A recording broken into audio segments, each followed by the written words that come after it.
இன்றைக்கி இந்த வீடியோவில் நம்ம ஃபெஸ்டிவல்ஸ் இந்தியாவில் செலிப்ரேட் பண்ணுற ஃபெஸ்டிவல்ஸ் பற்றி பார்க்கலாம். இந்தியன்ஸ் எது செலிப்ரேட் பண்ணுறாங்கன்ட்டு. தசரா வந்து 10 நாள் கொண்டாடுற, நவராத்திரி டைமில் 10 நாள் விழாவாக கொண்டாடுற ஒரு பண்டிகை.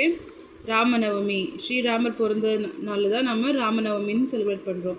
தீபாவளி, இது வந்து இந்தியா மொத்தத்துலேயும் தீபாவளியை செலிப்ரேட் பண்ணுறாங்க. நரகாசுரம் செத்த நாள் தான் நம்ம தீபாவளின்னு செலிப்ரேட் பண்ணுறோம். ஹோலி, இது வந்து வர்ணங்கள் பூசி விளையாடுறதுனால இதை ஹோலி பண்டிகைன்னு சொல்கிறாங்க. இது ரக்ஷாபந்தன், தங்கச்சிங்க வந்து அண்ணனுக்கு ஒரு கயிறு கட்டி, கயிறுனா ஒரு ராக்கி கட்டி செலிப்ரேட் பண்ணுறது. அண்ணன் வந்து தங்கச்சிக்கு எப்பவுமே பாதுகாப்பு கொடுக்கறதுக்காக.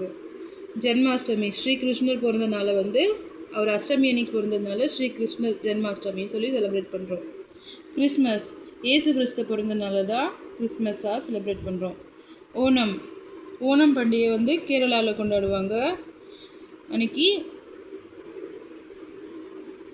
ஈத் மிலாத், இது வந்து முஸ்லீம் செலிப்ரேட் பண்ணுறது.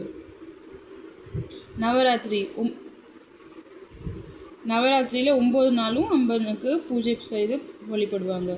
கணேச சதுர்த்தி, விநாயகர் சதுர்த்தியில் பிறந்ததுனால விநாயகர் சதுர்த்தி செலிப்ரேட் பண்ணுறோம்.